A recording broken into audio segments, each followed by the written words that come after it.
my friends and we have these. Forgot what they're called. Not infinity bracelets, but like forever bracelets or whatever, where they like They like weld it onto you. weld it, if you want to call it welding. It's this little thing and it goes and it has this tiny little spark. So if you want to call it welding, yes, we'll call it welding. Anyway, and so I'm telling the other half about it, and I was like, "Look, we got our second one." And he goes, "You can't take those off?" And I said, "No, I can't take them off." And he's disgusted in the sense of like claustrophobia has taken over his body and he's having a really rough time with the fact that I can't take these You've off. been shackled. And then he's telling me about all this like fears that he has. He goes like, if I have a wet t-shirt, it has to come off because it's too tight. And then he's telling me this story about this boy who fell down this crack in the earth apparently, and but his big head saved him, and like if they dug him out from the top, he would have fallen through. So they had to mine underneath him to push him up instead. And he goes, "That is my worst fucking nightmare." And he's still going on. It's fucking scary. That thing. We are a minute and 38 into this, and we've already talked about a big-headed boy being saved. That's amazing. It's wonderful. I mean, and Kay's chastity belt that apparently Ryan is very worried about getting into. So he's not into like handcuffs, fuzzy or otherwise, is what you're saying. Like there are no all right, eyes involved. No, because you can get them off. All right, handcuffs, Ryan. Yeah, all good. All good with handcuffs, apparently, because there's a key. What if you don't have the key? What if you don't? Cable ties. Ooh, Cable ties is a no. no, they were too tight. Well, that's good. That's actually good to know, Kay, because that would be kind of scary if he said yeah, and all of a sudden he's like, zit. As long as the cufflinks, the handcuffs are put on ethically. As long as the handcuffs are put on ethically. Ethically. Oh well. So Kay, I want you to have him Google the Nutty Putty Cave incident. Ooh. Ryan, Google the Nutty Putty Cave. No. He just said no. There was a like spelunking where you like for some fucking Yes. weird reason go crawl through caves. This guy went the wrong way and was stuck like upside down for like 30 hours. Oh my God. He's still there. It's absolute nightmare fuel. Yeah. So I if don't you ever want to understand go down that rabbit hole, the Nutty Putty Cave, there's a picture of like where his body was. Whoo boy. I would not go down that rabbit hole or any hole. I don't get these people who spelunk into places I can just maybe sort of finagle through and hope that they can get through the other way. Like cats have more sense than that. No shot. I don't even like it when the tables are too close at a restaurant. Yeah. Let alone I'm going to crawl through a cave. So So it got me wondering, do you guys have any like weird phobias? And not that his is weird, although the bracelet thing and it's freaking him out, that's kind of weird because yeah, I can't take them off. That's weird. mine would be there was a couple of years ago when you like are on the freeway and you go like under a viaduct, there were kids who were throwing rocks off of the viaduct and they would break your windshield, and this guy died because they threw a rock, it went through his windshield. So I kind of almost, not every time, but sometimes I'm going under a viaduct and I'm like it just like I don't know, like that's a weird phobia of mine. Okay. Thinking that kids are going to throw rocks at your windshield and Just die. or something's gonna fall off. You know, I'm That's- going 80 that's miles an so- hour.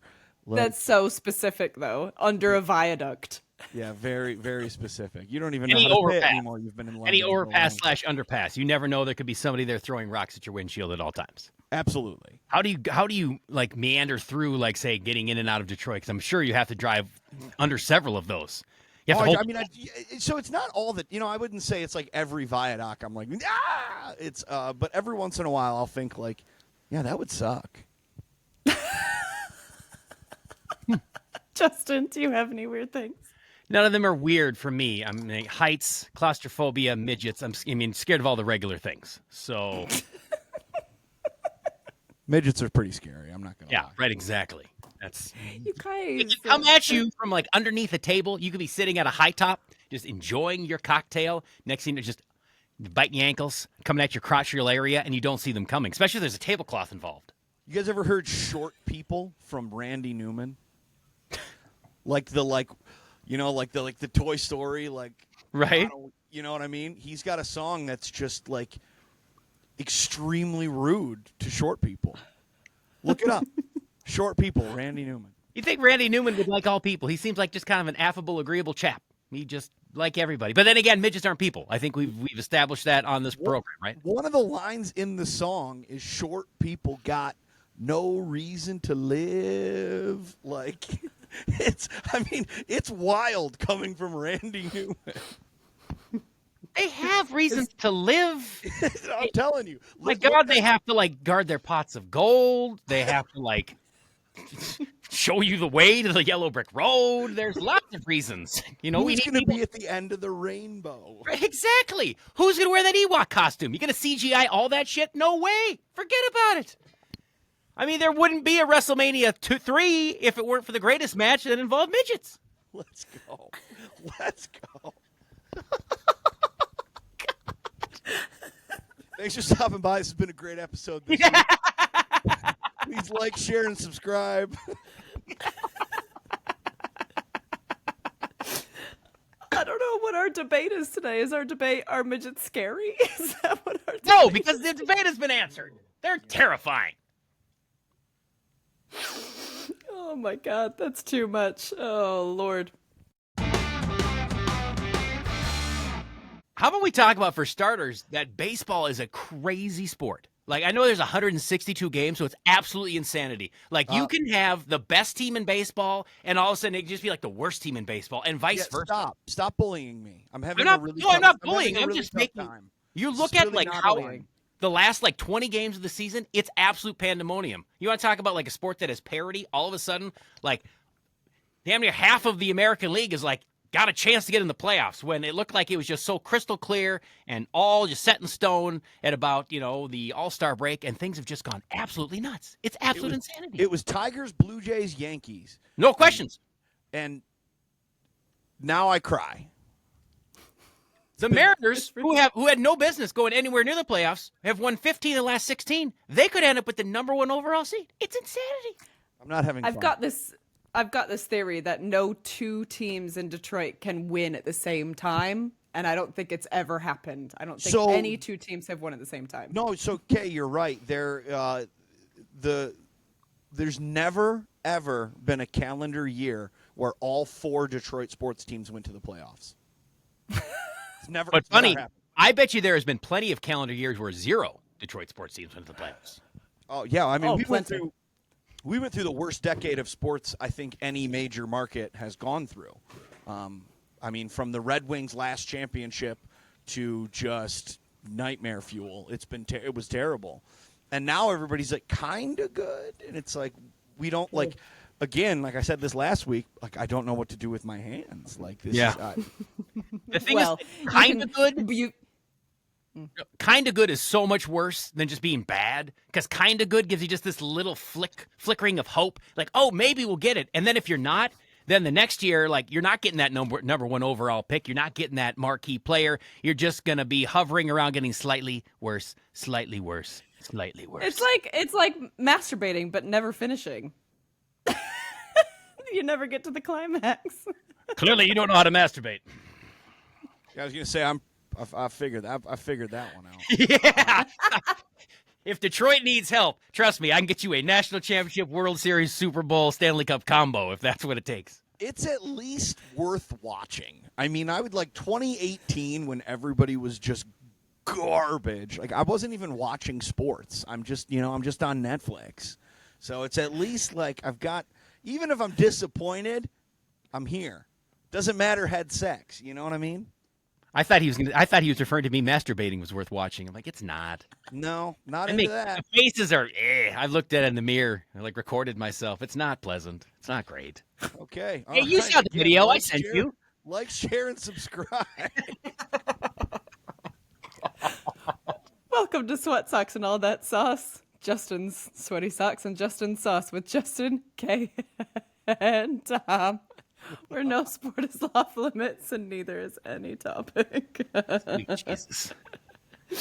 Oh my god. Yeah, baseball, guys. It's really depressing. I don't understand how this has happened. I don't understand how Scooball has wrecked someone's face as well in the process.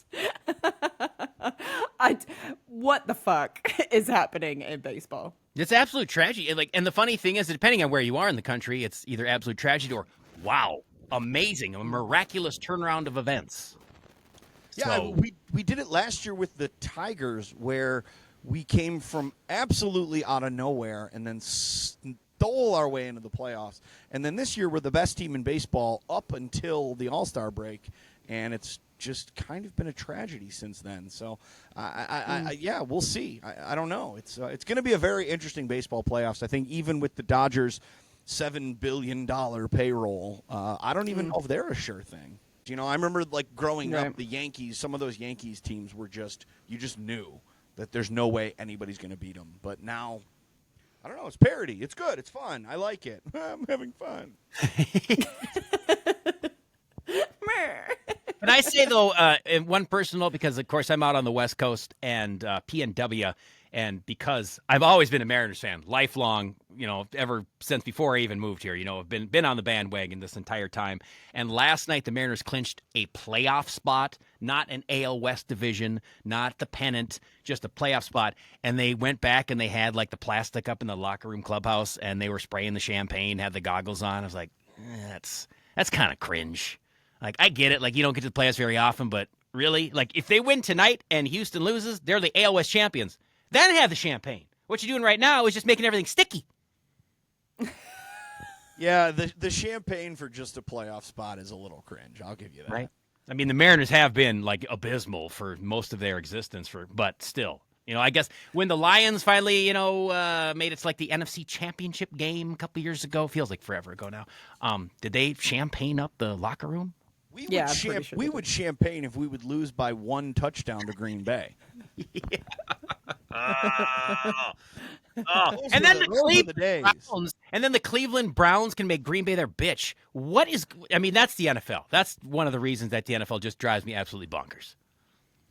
My 2 favorite teams are the Detroit Lions and whoever's playing Green Bay. So that was absolutely fantastic when they And very brought that- necessary for the rest of us NFC North fans, I might add. It was delicious watching the Browns Beautiful. beat the Packers. I love it. And again, fuck the Bears, still in last place. So Yes, Yeah, I played we love Caleb that. Williams in fantasy football this week though, so that was not great. 4 touchdowns from that moron. Come on. that's too bad. And Yowza. and if the Minnesota Vikings were your defense this week, you would have scored like 40 points. Yeah. The one I think what was it? Is it Justin Rogers or I know his last name's Rogers. I can't think of his first name, but Aaron? No, not him. On the Vikings, he had a fumble recovery for a touchdown, an interception for a touchdown, and 2 forced fumbles. I mean, good God, what a game. wow. It's just it's B Flow, the defensive coordinator, putting the right players in the right position at the right time. It's just mastermind. Yeah, I guess so.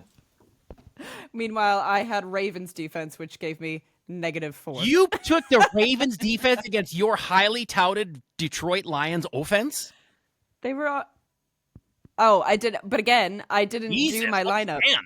I didn't do my lineup because No, I she was was away and I didn't even think about it. Kay was in And I still- Transylvania. I mean, come on. I was in Transylvania, and I gotta say, I'm #1 in my league. So I just assumed you were in bondage and you couldn't get out, so you're unable to use your phone to call 911 or change your fantasy team, which would have been first and most in important. the basement of Dracula's castle. She couldn't set her lineup. and I was away with 3 other ladies, so you can. So use your why would you imagination and on that 3 one. other ladies go to Transylvania? Here's a side note that I'm curious about. before we get into any other topic, can we get the latest news, please, Tom? Let's do some news. If anybody watched any NFL this weekend, you saw Russell Wilson, Super Bowl champion, former Seattle Seahawk, now on the Giants, is garbage. So head coach Brian Daboll has benched Russell Wilson, and they were going to start Jackson Dart. Jackson Dart. He was wearing gold chains. He is, I don't know anything about Jackson Dart, but I am excited to see him play. They had a couple of spot lineups for him, but Russell Wilson is no more. My question to you guys, do you think another team picks up Russell Wilson? Nah, probably. he'll be the serviceable. I mean, they didn't release him; they just benched him, right? He'll be the backup. Yeah, they just benched him, but I feel like, he'll be taking phone calls. Oh, he might be taking phone calls, but with the offensive line that the Giants have thrown out there, my guess is they're going to need a backup quarterback, and I feel bad for the young rookie who will now be thrown into that broken and probably will be, he will be one day the Detroit Lions' next Jared Goff. Someone else will pick him up and make him probably into a serviceable quarterback, but he's going to get his head coach fired, the offensive line revamped, and then they'll move on from him, and he'll find his success somewhere else. But yeah, Russell Wilson, 3 touchdowns on the season, 3 interceptions, and 3 losses. Yeah. Now in the game before, he had a career high in passing yards. He went for 400 plus yards, a couple of touchdowns, kept him in the game. He did throw a pick at the end, which they ultimately lost. But then, the next week, oof. It's been hard to watch. Sorry, Russ. No, don't be sorry. That guy's a fucking asshole. Whatever. Yeah, he sucks. The story they played in Germany one year, and he said the whole team slept, and I just did lunges in the aisle. On the airplane where they're riding home, fucker is doing high knees up and down the aisles, and then getting somebody so video. angry. Sit the fuck down, man. Yeah, he's on the sidelines telling his team you got to yell run, pass. You got to tell the defense if it's run or pass. There's 70,000 fucking people in this arena or stadium screaming. You think us yelling on the sidelines run, pass to these professional athletes is going to make a difference, Russ? I was also told that how the quarterback gets an office at the where the players practice, and apparently when he was in Denver, he had an office, but it was the upstairs where the coaches had their offices. He's like, I'm better than all of you. So, again, fuck Russell Wilson. Good. Let's go Jackson Dart. Let's see what happens. In other news, at 106 years old, Sister Jean of Loyola University is retiring and stepping down from all campus duties. I don't know if you guys are familiar with Sister Jean. She is a March Madness staple. They show her constantly during March Madness tournaments. She is stepping down and retiring. I wish her well, but good riddance, man. We don't need that. The one shining moment that we get every year at the end of the March Madness tournament, you guys know what I'm talking about. They play the cheesy song and show all the clips. I'm done with it. Goodbye, Sister Jean. Enjoy your retirement. You're 106 years old. See you later. Well, okay, so you're going to have to what does she do? She is the campus minister and the chaplain for the men's basketball team. So what they do, though, is they wheel her out and they use her as a show pony, almost as their mascot. And they cut to the camera Loyola's down 35 to Kentucky in the first round, and they show Sister Jean just. It's terrible. It's cringy. I hope she's well. She will die almost immediately once she loses purpose. I don't wish her any ill will, but good God, man. I don't know. Debatable, Tom. I think you wish her very much ill will. No, I just don't want to. I just don't want to see her. I hope she's well. I don't want to see her. I don't want to hear her. I hope she's doing great. We went a couple weeks ago. We went to Olive Garden for the soup, salad, and breadsticks at noon for some reason, and it just smelled like a nursing home in there. And I hope that you're my hero. I just hope that all of those people are well. But I don't want to see you. I'm not here. I'm not interested. There it is. He's trying to watch March Madness, and instead he's getting the sights, sounds, and almost smells of a nursing home. That's just it. And that's an uncomfortable place you don't want to be. It's not where I want to be. Yeah, put her Oh, back in the home where she belongs, not on my Put her in TV the while home. watching College Buckets. Put her in the home. I want to see a drunk 18-year-old in a mascot costume. That's what I want. I don't want I don't need a 132-year-old woman in a wheelchair. 106. That's what I said, right? Yeah, big difference. Yes, you said 100. He swayed me. At first I was offended, but now I'm 100% on his side. Wow. So, Okay. so then, final thing I've got here: Notre Dame 1-2, Clemson 1-3, Alabama 2-1, but playing Georgia this week, so they will be. You can book it 2-2. How the mighty have fallen in college football. What's going on? Tom's locks. I like it. Tom's logs. I don't So have many where- locks. We're revisiting like 1994. The Miami Hurricanes are like the powerhouse now all of a sudden in college football. I'm telling you, it's a very strange new college football landscape. I like it. It's just interesting. It's that NFL However- money. All of a sudden, you got all these colleges. If they got one billionaire who graduated and he likes football, all of a sudden he's bought himself a college football team, and it's kind of fun to watch, I guess. As the Michigan fan here, we spent $10 million on an 18-year-old, so who looks pretty good, by the way. Yeah. And how, would you like to look at his butt, Justin? I haven't seen it yet, but I'll take a look. You're down I'll for take it. a gander. And how about that Central Michigan versus U of M game? That was an absolute just monstrosity. Yeah, exactly. You kneel down and just disappear. It Central was- Michigan, what was when you the say U of score? M, is that the University of Michigan? Yes. Yes. Okay, what happened? What was I the score? What was the score of that? Oh, it was like 50-3. That was tough. It was pretty bad. I'm assuming that the Wolverines won that game. Yes. Yeah. Your Yes. fight Chippewa is not so much fight in the Chippewa that day. No. Not so No. much time. It was 63-3. But what is it usually? I mean, how often do they play? And isn't it always a bloodletting? No, there was one year we beat State, and we celebrated like the fucking Pope was Burn coming down down. the entire campus. Yeah, as you should. Yeah. I was thrown out of my friend's apartment when that happened. It was 2009. It was like during State's like glory days. Like they went to the Yeah. Rose Bowl 2 years later and won it. It was like they were good. They were ranked in the top 10, and we had a like 50-yard field goal. We missed it, but they called the timeout, or there was a penalty or something stupid, and then we made it on the next try. And yeah, no, my friend Joe just very, not even politely, asked us to leave.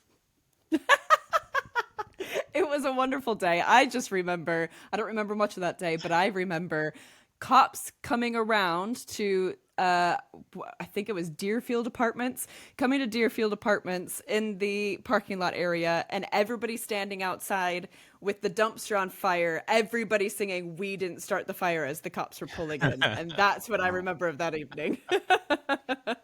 So what did you use to light it, Kay? Gasoline? Like Soak's Fulton Cook? What was it that you used to get that going? There's a weird affinity for lighting things on fire at Central Michigan University. I don't know why. Couches, dumpsters, it was a thing. Books, whatever you want, really. No, books. You got to sell those back. So that was, That's right. Those are Those worth money. something. Those are worth that was serious business. That's right. Kay majored in couch burning at Central Michigan University. That's how you end up podcasting. That's why I went to school for 5.5 years with a 4-year degree. Thank you very much. I made my parents proud. Still do. Shout out to James. Yeah, shout out to James. He loves this podcast. He laughs very hard at it every single week. And you know what? Thanks, That's Dad, something for he being does. proud of your little girl.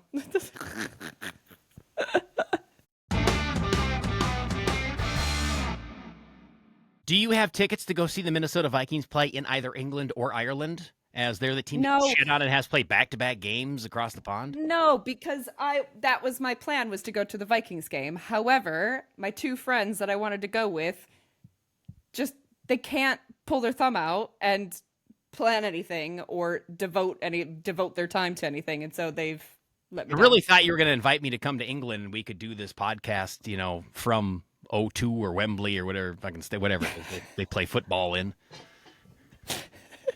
Well, it's Wimbledon, wherever it is that they play football in England. that one's in Tottenham. What's that now? Tottenham. It's in Tottenham. Tottenham. I've heard of that. Okay. Which is, by the way, Tottenham. one of my favorite breakfasts, the Tottenham. It's really good. Okay. That. Thank you. Okay. Listen, you're welcome to come to England anytime you want and watch the Vikings play. You have 2 games in Europe, don't you? Yeah, they have to stay there in Europe. So absolutely catch some weird avian bird flu or crazy Chechnyan disease while they're there.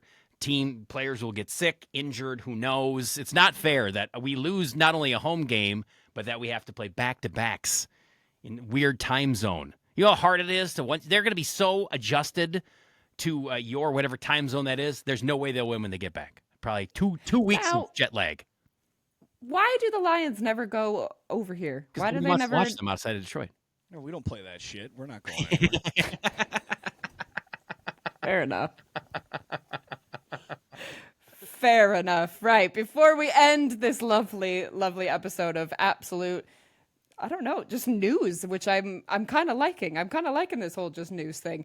Can we get Justin's wise words of wisdom, please? I think that everybody needs to take a page out of the playbook of the Miami Hurricanes we talked about here. I'm currently ranked number 2 in college football. It's like 1994 all over again. And an interesting factoid and something that I think could catch on and actually should catch on. Once you defeat an enemy, you do not just defeat them on the battlefield, you eat them afterwards. And the Miami Hurricanes, after slaying the Florida Gators last week, celebrated in the locker room by feasting on a giant array of barbecued gator, which to me sounds like exactly what you should do. And I'd like to point out that still on the Miami Hurricanes schedule for the rest of this year, they face not 1, but 2 Cardinals, Louisville and Stanford. Don't know what fucking Cardinal tastes like, but they're going to find out. The North Carolina State Wolfpack, and yeah, there's going to be some EPA and restrictions on that, but I'm sure they can find a guy, especially in Florida, that can get them Wolf, maybe an entire pack of. And finally, the SMU Mustangs. And I, for one, have no problem with eating horse if it means your team is going to win a championship. Shit, you can still see the marks where the jockey was hitting it. Is horse good? I don't know. But winning's good, and I'm all of a sudden on board with Miami Hurricanes. I wish they'd play the fucking Gophers, because you know what? Then they'd have to eat those greasy, grimy gopher guts. I brought up how Notre Dame is 0-3, but I would be kind of interested to see if they played the Fighting Irish. They'd put up a fight, but in the end, they're kind of stringy and wiry and not but go well with potatoes. Are they also little people? They're not. Come This has come full circle like an episode of Seinfeld. Good God. on. That's a masterwork right there. Thanks for joining Sweat Socks and All That Sauce with Justin, Kay, and Tom. You can watch the show on YouTube. Follow us on socials at Sweat Socks Pod. And if you want to chime in, feel free to send us an email at sweatsockspodcast@gmail.com. Until what? We're on the socials? Yeah. Till next time. Stay sweaty! You have to stay sweaty, Tom. Till next time. Here's to Sister Jean.